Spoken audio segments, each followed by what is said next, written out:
कसरावत से खबर। मऊ में 27 जनवरी को आयोजित जय बापू जय भीम जय संविधान यात्रा में कांग्रेस पार्टी महात्मा गांधी के अहिंसा और सत्याग्रह के सिद्धांतों और डॉक्टर अंबेडकर के समता और सामाजिक न्याय के विचारों को करेगी प्रस्तुत। बोरावा में दिग्गज नेताओं जीतू पटवारी, उमंग सिंघार, अरुण यादव, सचिन यादव, मितेंद्र सिंह ने निवाड़ वासियों को यात्रा में शामिल होने का दिया न्योता। कसरावत विधानसभा क्षेत्र के कार्यकर्ताओं को संबोधित करते हुए समूचे निवाड़ वासियों से 27 जनवरी को मऊ में आयोजित इस यात्रा में शामिल होने का आह्वान किया। पूर्व उप मुख्यमंत्री सुभाष यादव को याद करते हुए श्री पटवारी ने कहा कि नर्मदा का पानी हर गांव हर खेत में पहुंचकर उन्हें हरित क्रांति के माध्यम से ग्रामीणों को समयबद्धशाली और आत्मनिर्भर बनाया। कांग्रेस पार्टी भी किसानों के सम्मान की लड़ाई लड़ रही है। श्री पटवारी ने आरोप लगाया कि मुख्यमंत्री मोहन यादव के नेतृत्व वाली भाजपा सरकार ने परिवहन नाके बंद कर अवैध वसूली शुरू कर दी है। ऐसे ही सरकार को राजस्व का घाटा पहुंचाकर शराब के व्यवसाय में अवैध वसूली की जा रही है।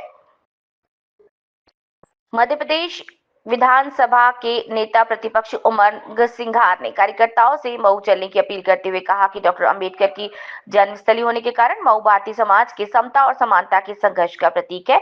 मऊ की समापन यात्रा में कांग्रेस जन संविधान और सामाजिक न्याय के प्रति अपनी प्रतिबद्धता को दोहराकर भाजपा के खिलाफ सड़कों पर उतरकर शंखनाद करेंगे। श्री सिंघार ने कहा कि भाजपा आम आदमी के सरोकार से जुड़ी राजनीति न करते हुए बंटवारे की राजनीति करती है। कांग्रेस इनके मंसूबों को पूरा नहीं होने देगी।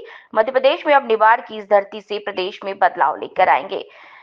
मध्य प्रदेश कांग्रेस कमेटी के पूर्व अध्यक्ष और पूर्व केंद्रीय मंत्री अरुण यादव ने निवाड़ अंचल सहित समूचे प्रदेशवासियों को इस समापन यात्रा में शामिल होने का न्योता देते हुए कहा कि अभियान भारतीय संविधान की महत्ता को जन जन तक पहुंचाने, सामाजिक न्याय को बढ़ावा देने और जाति धर्म के विभाजन से ऊपर उठकर देश में लोकतांत्रिक मूल्यों को मजबूती देने पर केंद्रित है। विधानसभा क्षेत्र कसरावत के कार्यकर्ताओं की बैठक की मेजबानी करते हुए पूर्व कृषि मंत्री और विधायक सचिन यादव ने कहा कि ये यात्रा महात्मा गांधी और डॉक्टर अंबेडकर की विरासत और संविधान को बचाने के लिए हो रही है। कसरावत तहसील से अजीत सूफी की रिपोर्ट। सौभाग्य का विषय है कि वो धरती जिसने सुभाष यादव जी ने अपनी कर्मभूमि बनाया।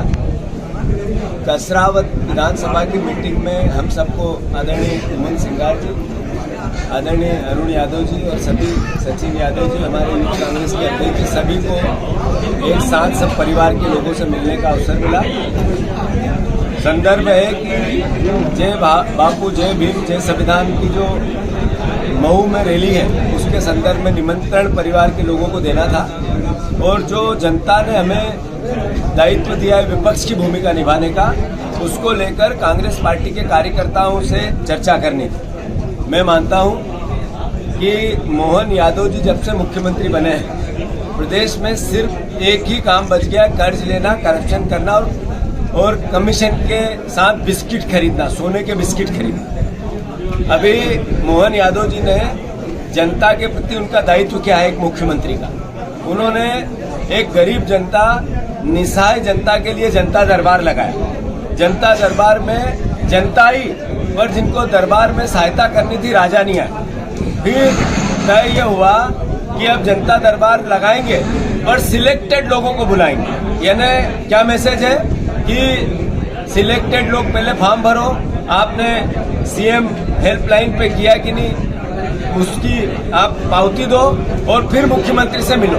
ये तानाशाही है, ये लोकतंत्र नहीं है। एक मुख्यमंत्री कितना अकर्मण्य हो सकता है, एक मुख्यमंत्री जनता के प्रति कितना गैर जवाबदार हो सकता है, ये उदाहरण हम मध्य प्रदेश में देख रहे हैं। मैं मानता हूँ मुख्यमंत्री जी ने जनता के लिए जो दरबार सजाया उसमें जनता की इज्जत करे, जनता का अपमान नहीं करे। मैं फिर से कांग्रेस पार्टी चूंकि विपक्ष की भूमिका निभा रही है तो जो संकल्प पत्र है उसका पूर्णतः भारतीय जनता पार्टी करे। महेश्वर में वो कैबिनेट लेने आ रहे हैं तो महेश्वर में कैबिनेट ले तो बताए किसानों के कब देंगे 3000 गेहूं का दाम, 3100 धान का दाम, कब देंगे 6000 की सोयाबीन, कब देंगे 3000 बहनों को।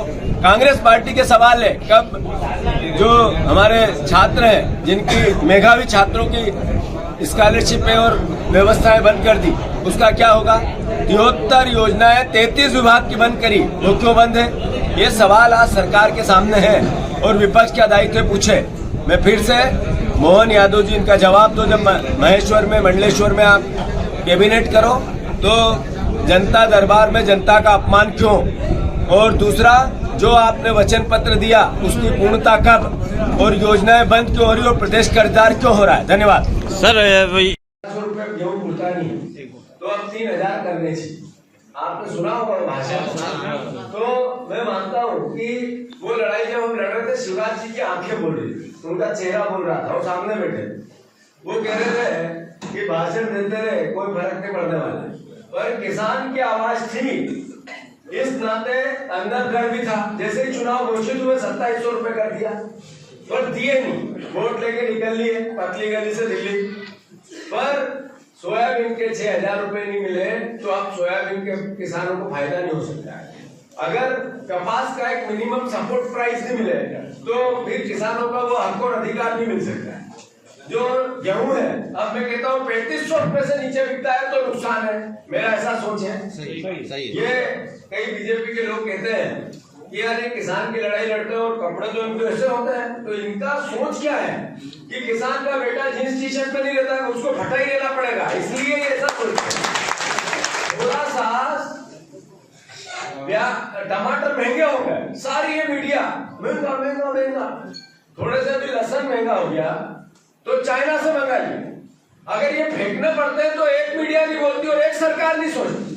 मतलब किसान का टमाटर जब फेंकना पड़ता है तब एक की आवाज नहीं निकले, और थोड़ा महंगा आ जाए सब चिल्लाएंगे। हम तो इस सोच के आदमी, किसान का कितना भी महंगा बिके तो उसके सपोर्ट में रहेंगे, उससे दूर नहीं रहेंगे।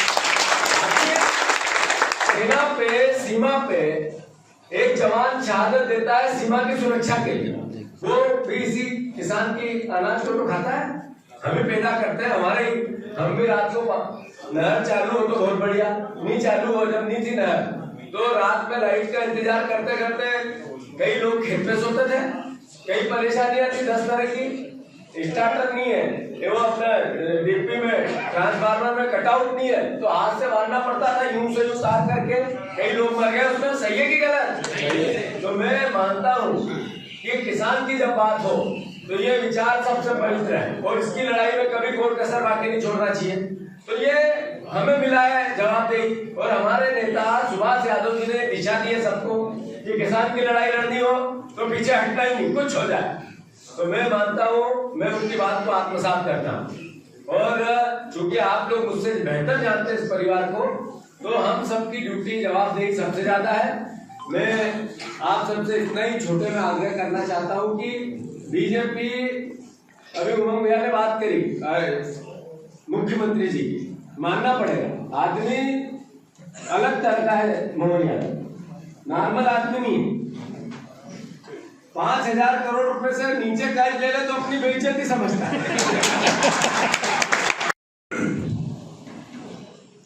बातें तो कही है,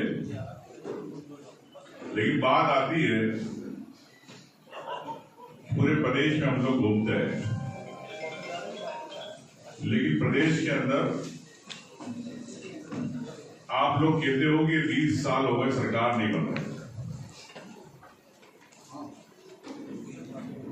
उसके कई कारण हैं, उस कारणों पे नहीं जाना चाहता हूं, लेकिन मैं इतना विश्वास से कह सकता हूं कि एक जिले में जो हजारों कार्यकर्ता बैठक में, बड़ी बैठकों में आते हैं, कार्यक्रमों में आते हैं, धरने प्रदर्शन में, तो निश्चित तौर से जवाबदारी के साथ कह सकता हूं कि कांग्रेस मध्य प्रदेश के अंदर बहुत करती है। अभी भाई बात कर रहे थे ठाकुर की, तो शोले के ठाकुर के जैसे हाथ नहीं होते ना, जैसे कांग्रेस मजबूत तो है लेकिन हम सत्ता तक नहीं पहुंच पा रहे। और अभी जो मोहन यादव जी है, इनकी स्थिति शोले के ठाकुर की तरह हो गई। काम करना है तो दिल्ली पूछना है, और ऊपर से मोहन है, तो इनका नाम मोहन यादव बोलता हूं। और जिस प्रकार से कुश्ती चल रही है, कैलाश विजयवर्गीय, पलाश पटेल, रायन शुक्ल, मोहन यादव पहले पहलवान है, तो अखाड़े के अंदर सब पहलवान आमने सामने कुश्ती लड़ रहे हैं। लेकिन ये अपने अच्छी बात है कांग्रेस के लिए कि, और मैं तो चाहूंगा कि मोहन यादव जी को कि आप जब तक रहेंगे कांग्रेस और ज्यादा मजबूत होती रहेगी। साथियों, राष्ट्रपिता महात्मा गांधी जी ने किया था, जिस प्रकार से बाबा साहेब अम्बेडकर ने संविधान का निर्माण करके सभी को बराबर का हक देने का काम किया था, लेकिन जो ताकतें, जो लोग आज सत्ता में बैठे हुए हैं, वो लगातार हमारे देश को कमजोर करने का काम कर रहे हैं, हमारे देश को खोखला करने का काम कर रहे हैं। इंदौर का समय प्रस्तुत